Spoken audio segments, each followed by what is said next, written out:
Before we begin this topic, I'd like you to spend a bit of time thinking about these pairs of processes: addition and subtraction, multiplication and division, squaring, square rooting, expanding and factorizing. And I want you to think about what the pairs have in common. Are there any particular commonalities to the way they work, or the feel of doing one or the other? Think about what order you learned each of the two things in within the pair and why that was the case. Okay, what we're going to look at today is another example of an inverse process. So we're going to fill in the blank here and figure out what goes along with differentiating. The reason that I think this is a helpful starting point is that this particular inverse process follows a lot of the same principles that you might have already identified about inverse processes in general. So the first thing to notice about these pairs is that they do represent the opposite of each other in some sense. If you use the word opposite, you're on the right lines, but opposite can be quite a vague term in maths or anywhere else. So when we talk about an opposite, we need to have a clear idea about what we mean. In maths, we also use the word inverse, and inverse has a more precise definition. The inverse of a process is one which reverses that process. So the inverse of, let's say, adding 5 would be the process of subtracting 5. And the inverse of multiplying by 5 would be dividing by 5. We have an inverse process for pretty much every single process in mathematics. I can't think of any counterexamples, but there are a few useful things you might be aware of for these. And when we start looking into integration, which is the opposite process to differentiation, we're going to start to see how these principles apply here as well. So in general, there will be an inverse process for every process that you can conceive. And often what we find in maths is that the inverse process is harder to carry out. Perhaps that's because the forwards process, the one that we decide to define as the forwards process, is the more natural one to come across, so we discover it first. Adding more naturally occurs than subtraction. So it makes sense to teach our kids how to add numbers before we start to worry about taking away. The other interesting thing about it is that sometimes the inverse process is simply not possible without doing some clever trickery here or there. So for instance, with addition and subtraction, I can pick any two positive numbers and add them together, and I'll get another positive number.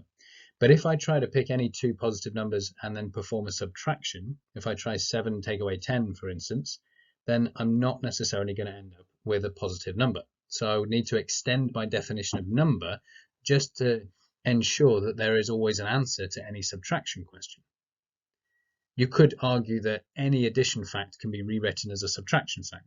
5 minus 3 equals 2 is true because 2 plus 3 equals 5.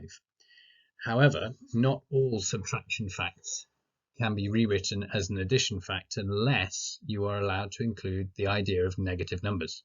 We get a similar thing with multiplication and division. I can give my son any two integer values and ask him to multiply them, and I can be confident that I'll get another integer as the solution. But if we try to do a division, if we're trying to share 12 sausages between 4 people, we're fine. But if we try to share them between 5 because we have a visitor, then there's a problem. Not all whole numbers divide to give whole number answers. We'd have to extend our concept of numbers to include the rational numbers, numbers that can be written as an integer divided by an integer. Squaring and square rooting has the same sort of issue. You can square any number you like, positive or negative or 0, but when you square root a number, you can't get an answer within the normal real number domain if the number you're trying to square root is negative. With expanding and factorizing, you already know that there are lots of quadratics that can't be factorized, even though every single possible pair of double brackets you've ever come across and ever will come across can be expanded. Not every quadratic expression that looks like it's come from expanding brackets actually has. You can't necessarily reverse that process because it's not necessarily the result of carrying out that process in the first place. We're going to find the same sort of thing with integration. And just like with all of these others, I've brushed over how we extend and generalize for square rooting and factorizing, but there are ways of doing that by, again, extending our concept of the number system. When it comes to differentiation and integration, things are a little more complicated because instead of numbers, calculus deals with functions. So calculus is a bit like what algebra is to numbers. Algebra takes numbers, generalizes them, and says broad sweeping statements that apply to an infinitude of different possible values. Calculus takes functions, takes algebra, and then makes generalizations about that. So we can take, for instance, all possible quadratics and start saying things about their gradient that is true for any quadratic.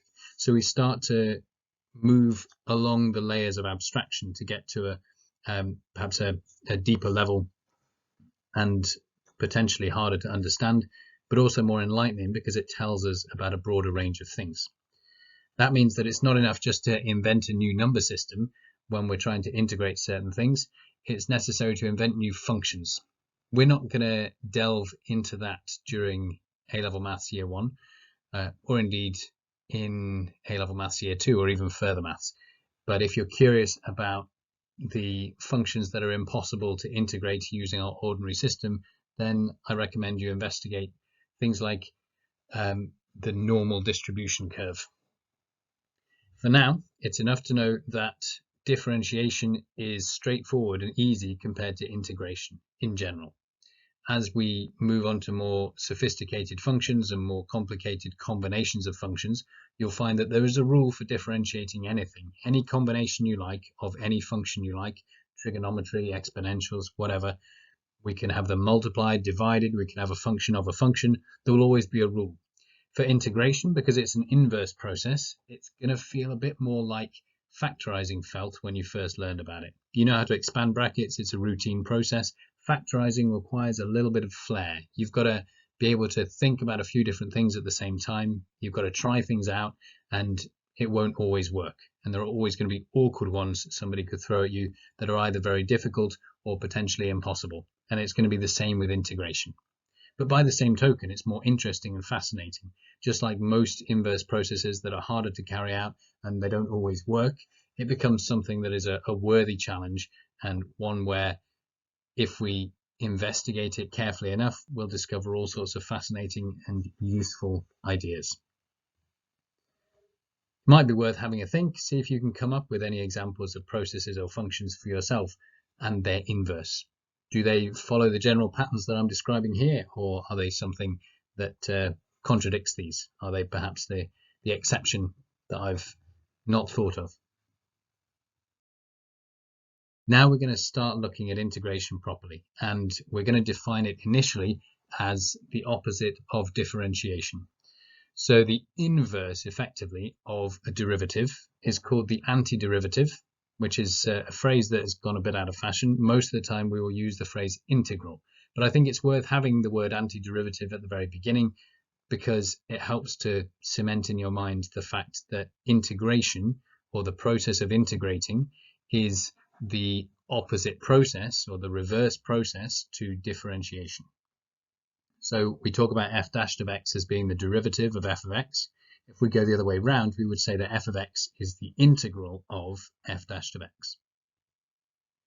So let's start with some working backwards problems. Your challenge here is going to be to reverse engineer the process of differentiation. You already know how to differentiate things.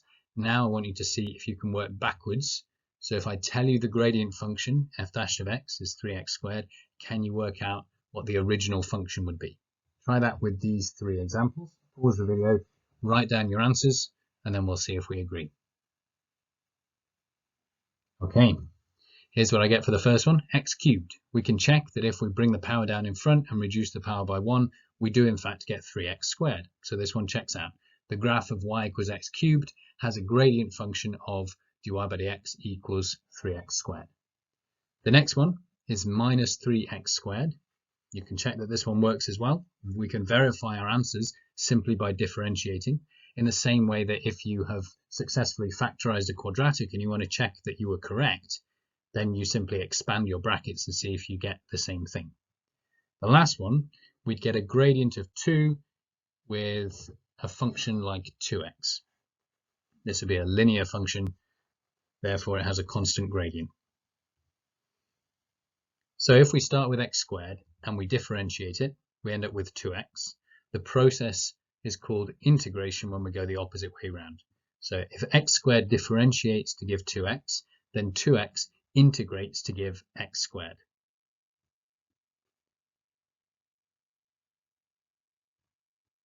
Here's a few questions for you to have a go at. The general pattern that we've seen there is going to continue to hold. So if you can find a way of generalizing it, then you'll make this process more efficient for yourself.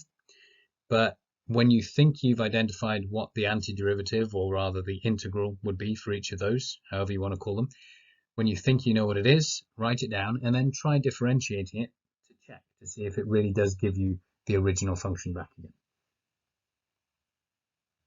Okay, here are my answers. X cubed integrates to give x to the 4 over 4, a quarter x to the 4. X to the 4 will integrate to give x to the 5 over 5. Root x, remember, should be written as x to the half, and that makes it easier to apply the general rules of calculus to it. We should get 2/3 of x to the 3 over 2. You can check this one out. If you bring that power down in front, you get 3 over 2 times 2/3, because they're reciprocals. They cancel out and give you a 1. And then when we reduce the power by 1, 3 halves becomes 1/2. 1 over x squared is the same as x to the minus 2. So we're going to need minus x to the minus 1. Just one other point here. These are all valid solutions, but it is possible that some of you have got different solutions. If not, can you find any other valid solutions? Can you think of any other functions that f of x, g of x, or h of x could have been that would still be valid answers to this question? And if so, how could you describe the entire family of possible solutions? Well, here's a few examples. We could have x cubed minus 7, if you like. We can think of that as being a vertical translation of the y equals x cubed graph. If you shift the graph up or down by any amount at all, that will have no effect on the gradient function, because the gradient function is essentially just telling you the gradient of the curve for any given x value. If the gradient is the same for the same x values, then dy by dx will give you the same result. So it doesn't have to be take away 7, it could be anything at all. The next one has a negative quadratic that's just been shifted up 15, so the same principle applies. And for h of x, notice we're talking about a function that has a constant gradient.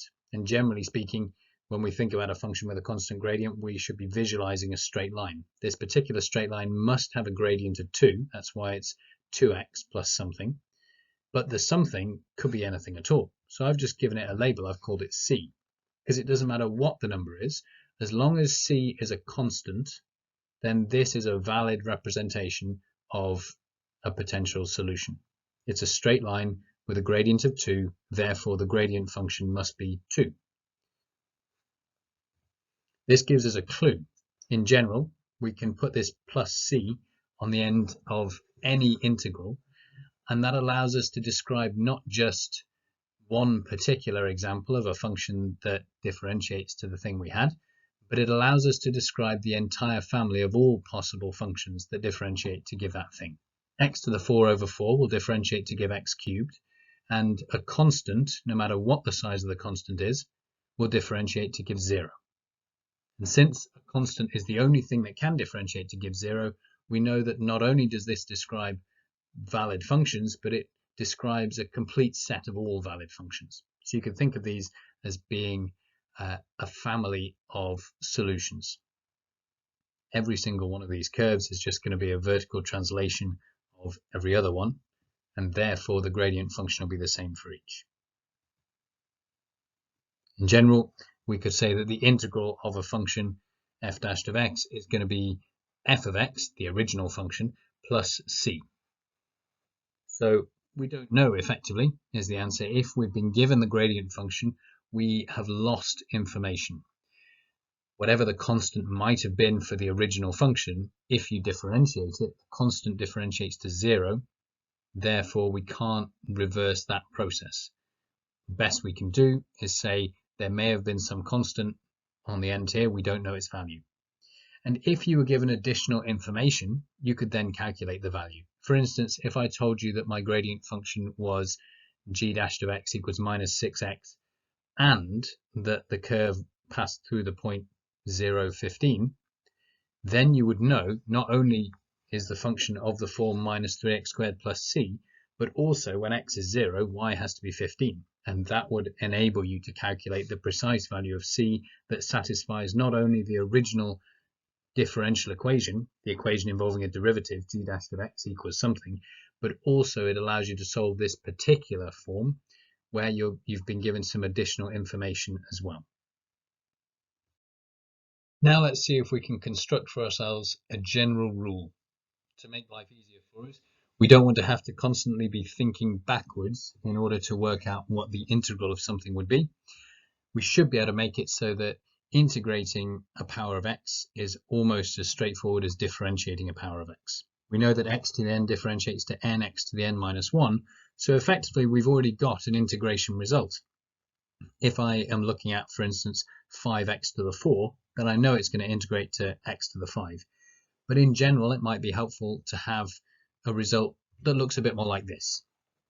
What would I need to start with in order to get x to the n by differentiating? In other words, what would x to the n integrate to? Pause at this point, see if you can write down an expression, and then we'll see if it matches. Here's what I get, x to the n plus 1 over n plus 1. You can double check this. If you bring the power down in front, you have n plus 1 as a factor, which will cancel with the denominator. And when you reduce the power by 1, n plus 1 in the power becomes n. So it works. This is a useful rule to remember. And if you think of the standard differentiation result in terms of bring the power down in front and reduce the power by 1, there is an analogous statement you can make for integration. Increase the power by 1, then divide by the new power. So we're doing essentially the opposite steps in the opposite order, and that's how we can invert the process. So we can write this, the integral of x to the n is x to the n plus 1 over n plus 1. For example, let's say we're given a function like this, and you'll be pleased to hear that integration can be applied separately to separate terms in the same way that differentiation can. So although it is necessary to expand out that x plus 2 in a bracket squared term, we don't have to learn any new fancy rules for dealing with some extra term added or subtracted at the end. So the first thing I'm going to do is expand out the bracket so I can see more clearly what I'm dealing with. And I'm also going to rewrite any terms that I might need to in index form. I don't want minus 3 over root x. I want minus 3x to the minus a half. Once you've got that, it's just a case of applying our general rule of integration to each of the 4 terms. If you think about it, this will even work with the constant term. We can think of 4 as being 4x to the 0. When you increase the power by 1, you get 4x to the 1. You divide by the new power, you're doing 4x to the 1 divided by 1. In other words, 4x.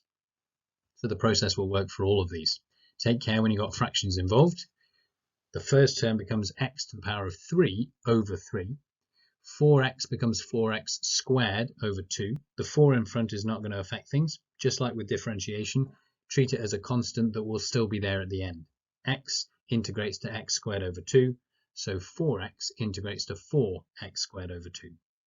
As we said, 4 integrates to 4x, and minus 3x to the minus a half, we're going to have minus 3x to the half, because we've increased the power by 1, divided by a half, because we're dividing by the new power. Now we can simplify a couple of those terms. The x cubed over 3 is staying put, but 4x squared over 2, of course, turns into something a bit nicer. And dividing by a half is equivalent to multiplying by 2. And in general, this will always work. So if you're trying to divide by 1.5 by 3 over 2, then perhaps in your head think of it as multiplying by 2/3 instead. There's one thing that's missing here. Take a careful look at this graph. At any point on this graph, we can visualize the gradient by looking at a tangent line. But if you look at the dotted line graph, it's like a shadow of this graph, which has basically been translated up or down. and the gradient at any given x value is the same on both graphs. So remember, we talked about the arbitrary constant, in other words, some number that we don't know and the precise function depends on that number. When we integrate something, anything, we have to remember that the result we get is not necessarily the only possible result. It might be the simplest or the most straightforward looking result that we can construct, but it is only one example of an entire family of solutions. So we need to remember this plus c on the end. When you get to the end of a question involving integration, if you've not put plus c on the end of your expression, then you've probably not finished. So let's amend our rule up here. It should say the integral of x to the n is actually x to the n plus 1 over n plus 1 plus c. There is always the potential for a constant there. It won't always be included in a standard result. So if you look in the formula book, there are various functions that can be integrated. We're going to discover, for instance, that sine x can be integrated to give minus cos x. In reality, the integral of sine x is minus cos x plus c. But the plus c is not always going to be quoted, because usually what you're interested in when you look it up in a standard results table is the fundamental answer rather than the, oh yes, I know I can add a constant at the end. There's one other thing. There is a value of n for which x to the n plus 1 over n plus 1 doesn't make sense. Can you tell what it is? Pause at this point, have a think about it, see if you can notice it. Okay, the trick here is to spot that we are now dividing by something. And if you divide by 0, things break. Now, could we be dividing by 0? Well, yeah. If n was equal to -1, then n plus 1 would be 0. We'd have x to the power of 0 divided by 0. Now, x to the 0 is not a problem. That's just 1. But 1 divided by 0 seems like something we shouldn't get. And that happens whenever we try to integrate x to the -1. And you may not have noticed this, but x to the -1 has been a bit of a gap up till this point. We've been differentiating things and we've never got an answer of x to the -1. And that's because no matter what power of x we have, if we bring that power down in front and reduce the power by 1, if the power was 0 already, then we'd end up with 0 times x to the -1, which means you wouldn't have any x to the -1 terms. So x to the -1 is one of those sneaky things which is a power of x, and yet we can't integrate it. That's why if you see this general result written down, you'll usually have this bit added to the end. A little bit of small print.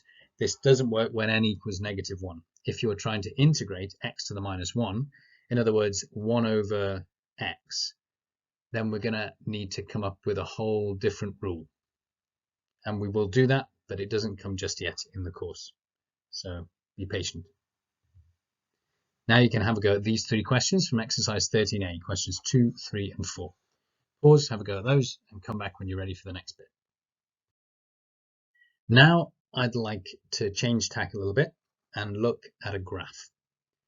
You know how to find the area of shapes like rectangles, triangles, trapezia, parallelograms. You even know how to find the area of certain curved shapes like circles or semicircles.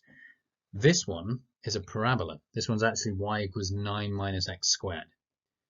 And this is a shape that no one has yet taught you to find the area of, unless that is you've already learned a little bit of integration. If you have, I want you to put that aside for now and focus on the methods that you might use to find an estimate for the area under this graph that do not require calculus. So think pre-calculus. How would you have calculated the area bounded by the x-axis and this quadratic curve? I'd recommend you pause, you have a think about this. You might want to take a screenshot or draw yourself a sketch. You could even draw this in GeoGebra, so you can zoom in and start constructing a polygon or something. But think about exactly how you're going to find an estimate for this. Think about the quick, easy method, and then think about how you might improve on that method. Would your method scale? If I said, that's good, now find a better estimate, could you develop your method to find an even closer estimate for this area? Would you know, for instance, if your estimate is an underestimate or an overestimate? Have a think about that. Pause, do some calculations, and let's see how close our answers are. All right, the picture I'm going to show you is probably one most of you have not drawn. I'm guessing many people have got nice straight line segments joining up points like -30 and -25. I've not got that. I've gone with rectangles. And not only that, but my rectangles don't even fit perfectly inside the shape. Some of them overshoot. But on the other hand, some of them undercut. So for every rectangle that is an underestimate, I have got another rectangle which is an overestimate. There is technically a 0 height rectangle going from -3 to -2 on the x-axis there. This particular way of splitting up a function is called a Riemann sum. So Riemann decided to chop these functions up with vertical strips, so thin vertical strips that ended up being rectangular so that they are easier to compute the area of. We can use this summation notation. This means the sum for all the values of x between -3 and 3 of y times 1, where y is the height of the function. So I could have written 9 minus x squared times 1. I'm calculating 9 minus -3 squared and multiplying by 1 to get the area of this first rectangle. And because 9 minus -3 squared is 0, the height of that rectangle is also 0. For each one, I'm simply multiplying the y coordinate by the chosen width. And because I've chosen a width of 1, that makes this fairly straightforward. I'm adding all of these, the 0, the 5, the 8, and then the 9 and the 8 and the other 5 altogether. That gives me a total of 35. So if you've got an estimate that's similar to that, you're doing pretty well. The question is, can we do better? This one uses 6 rectangles, and one way to see that is to subtract the upper limit and the lower limit to see what the total width of the interval is. In this case, we go from -3 to 3, so that's a total width of 6, but the rectangles are of width 1, so I'm going to divide by 1 and I get a 6.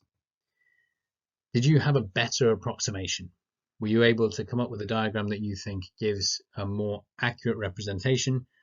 And is it because you've used more detail, or have you got a different method that does a better job for this particular curve of approximating the area? There are a few different approaches out there, and this is only one of them, but this is the particular one that we build on to construct what we then call integration. I'm going to try to demonstrate that in a couple of steps. So first of all, here is an example that we get if we scale my method up, and instead of just looking at rectangles of width 1, we look at rectangles of width 1/4. With this one, because it's still an interval of size 6, we're having to divide 6 by 1/4 to see how many rectangular strips we're dealing with. And in this case, that's 24. Again, there are some that overestimate on the right-hand side, and there's some that underestimate on the left-hand side. And again, most of that will be compensated for one by the other. But in general, both are closer. So the ones that are too large and the ones that are too small are only a little bit too large and only a little bit too small. In this case, we could calculate a similar sum.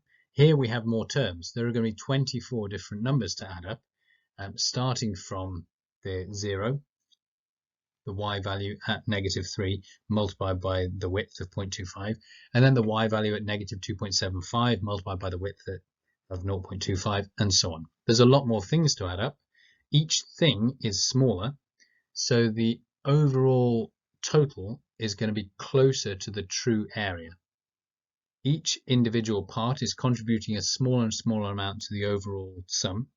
Therefore, the amount of error that each one is going to contribute is also smaller and smaller. But if you were to add them all up, we start to approach a value which is closer to the true area. You might be able to guess what the true area is from that, 35.9375. So what happens now if we investigate more and more rectangles? Essentially, instead of choosing a width of 1 or a width of 1/4, we're going to go for a width that is as small as we like. And as you can see, as the width of each rectangle gets smaller and smaller, the overall total area of the rectangles looks more and more like the area we're trying to approximate. So if the width of each rectangle is delta x, a small change in x, the total number of rectangles will be 6 divided by delta x. And the smaller delta x becomes the greater the number of rectangles. And remember, if the rectangles are small enough, then the error between the rectangle width and the actual area under the curve for each rectangle will get smaller and smaller and smaller. This is what the sum looks like for this particular one. And of course, the number of terms will vary depending on how small delta x is. And what we really want to do is investigate what happens as delta x approaches 0. You'll remember we did a similar thing with differentiation. We used either delta x or h, and we said that represents a small change horizontally so that we can calculate the gradient between a point and another nearby point, and then we're going to shrink that number closer and closer to 0 so that we can effectively start to get a read on what the gradient would be between a point and itself, if you like. Whereas in reality, when you try y step over x step for a point and itself, you're effectively doing 0 divided by 0. What we're approaching here is something more like an infinite number of infinitely tiny rectangles. In other words, you've got an unlimited number of zeros. If these rectangles get infinitely thin, then effectively they're no longer rectangles, they're more like straight lines that have 0 thickness, and all we know about them is their height. And that's essentially what we're going to end up doing. This is what the notation looks like. As delta x tends to 0, the sum of y times delta x between these limits of -3 and 3 approaches something that we call the integral of y dx, or the integral of y with respect to x. Now, the new symbol we've got, this long curly line, this is actually a letter S.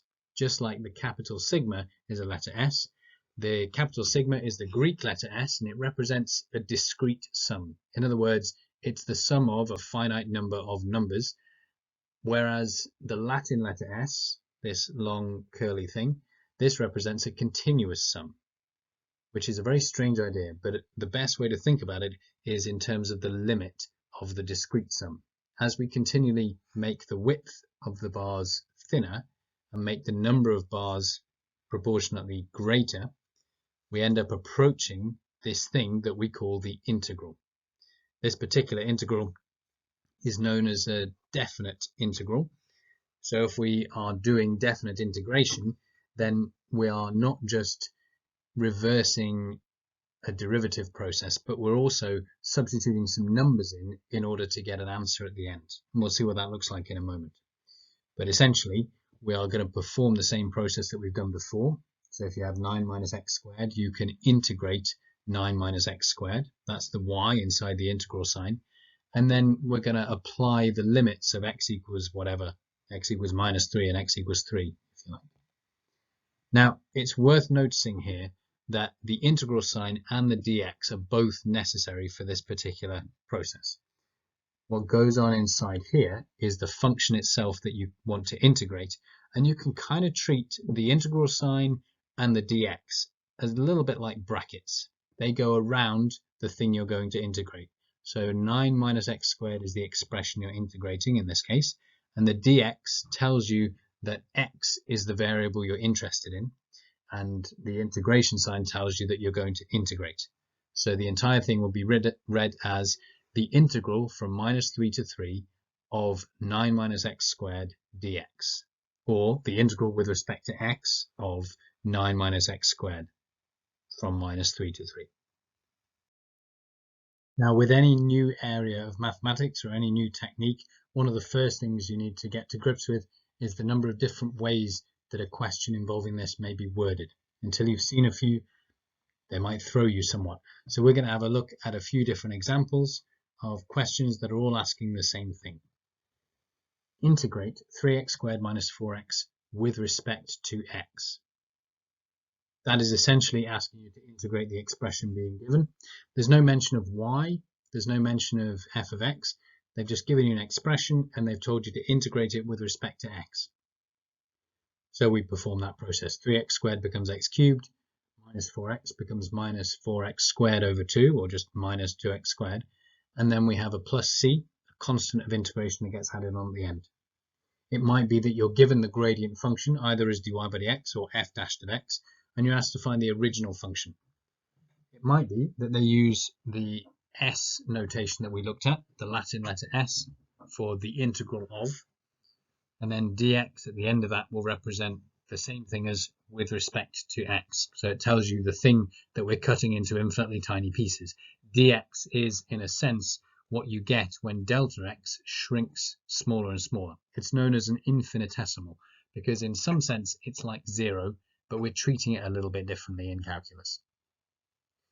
If you're told the gradient of a curve and you're asked for the equation, or I suppose if you're told the second derivative of a curve and you're asked for the equation of the curve, both of those are going to involve integration.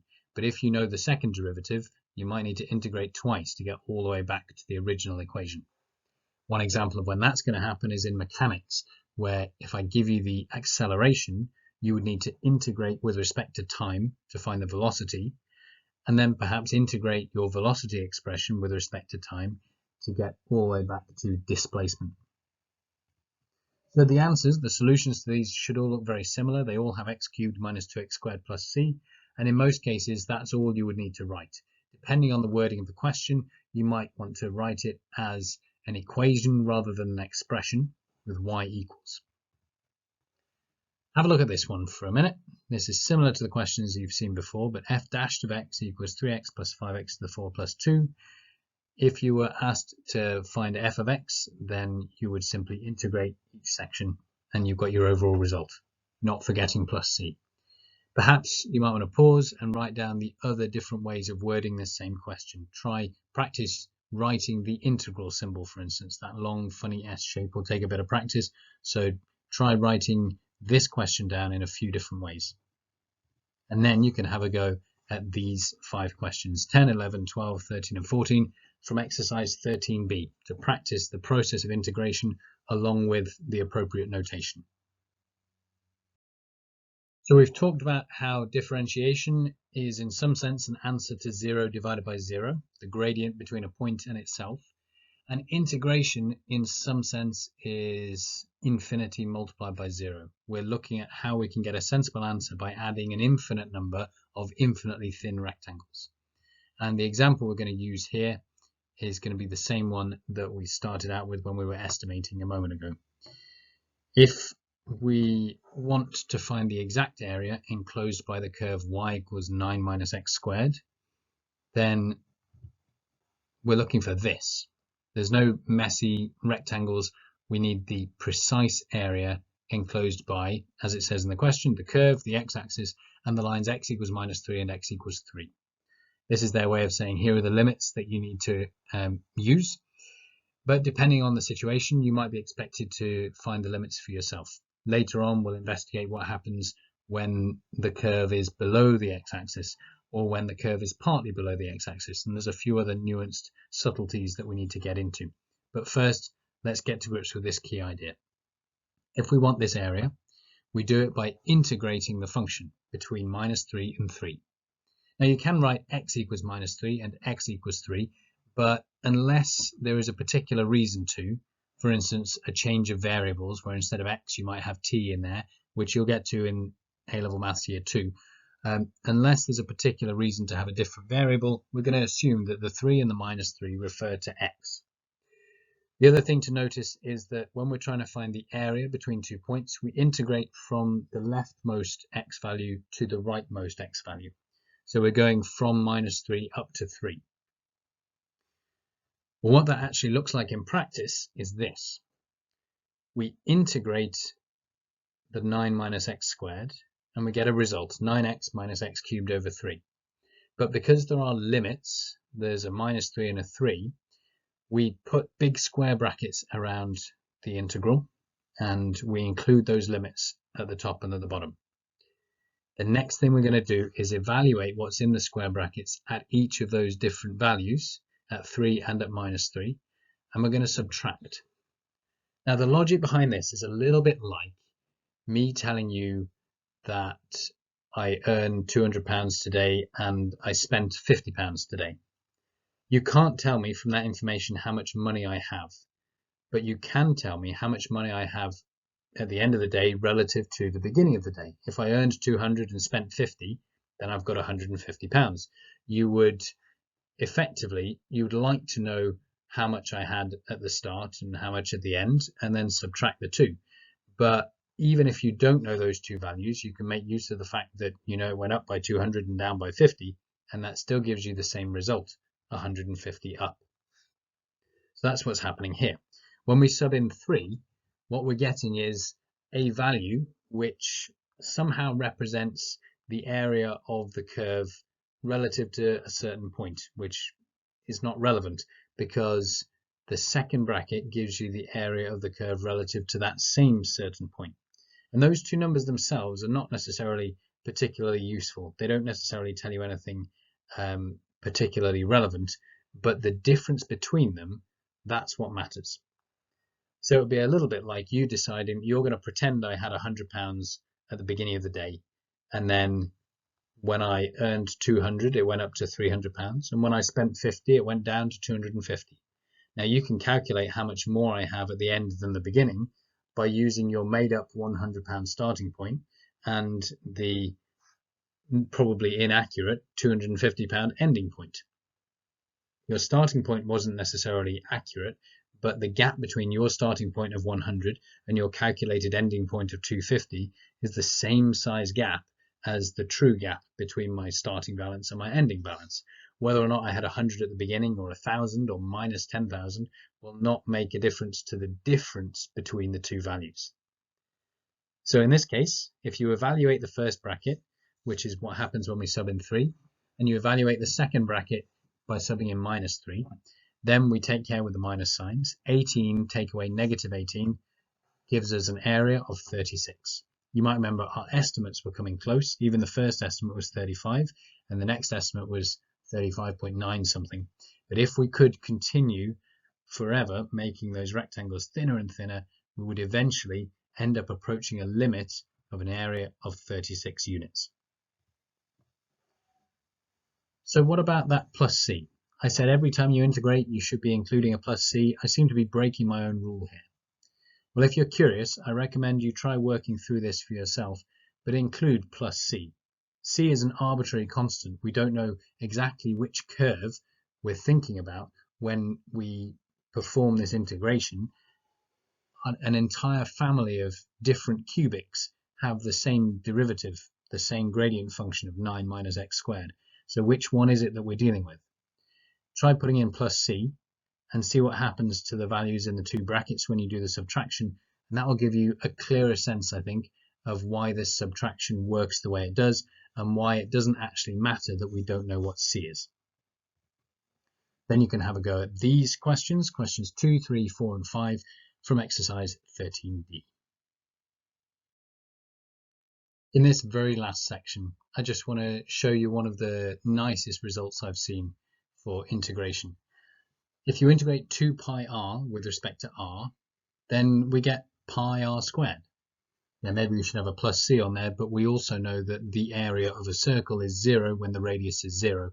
Therefore, for the particular situation we're dealing with, the answer is pi r squared. But here's the intuition behind that.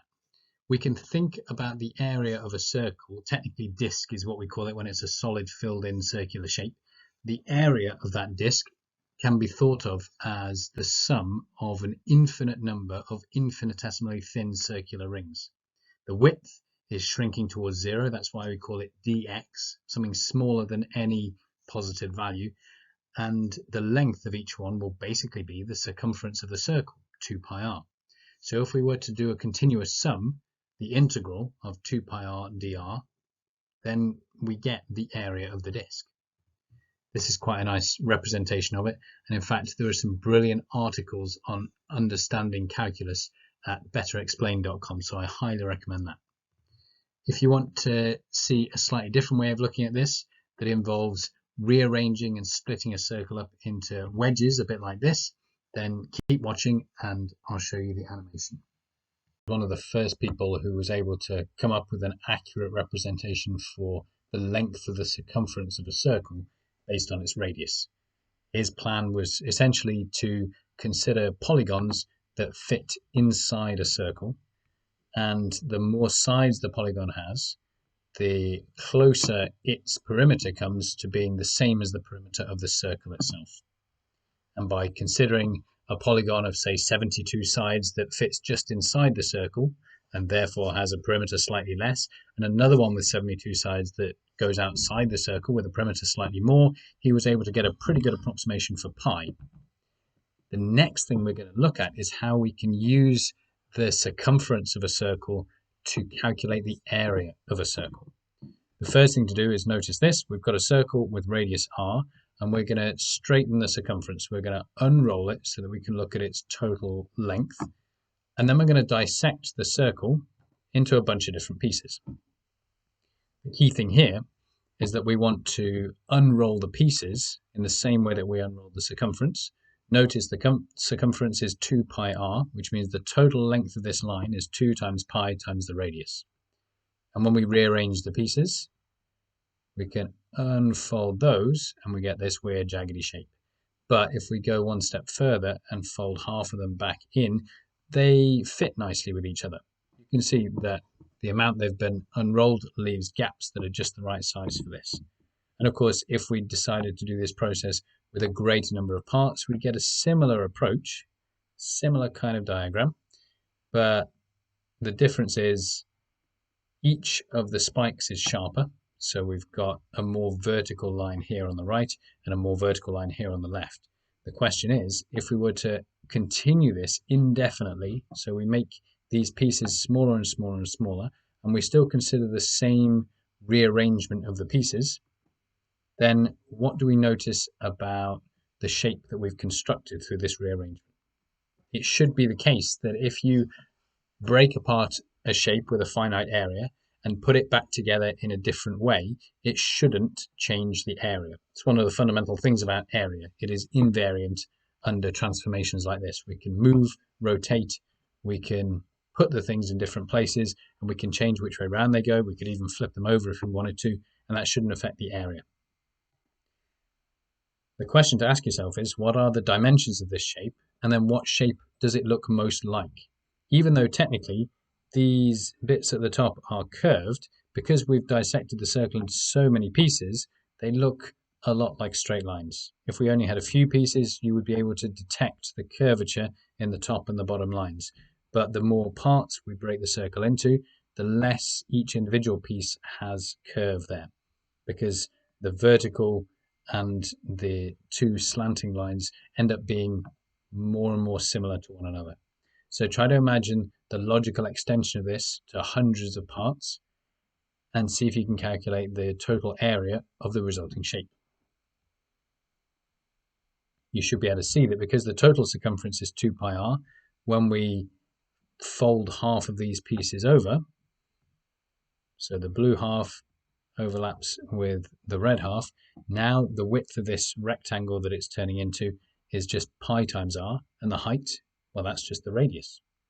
So if we could dissect the circle into an unlimitedly large number of parts, what we'd end up with is a perfect rectangle with a height of r and a width of pi r.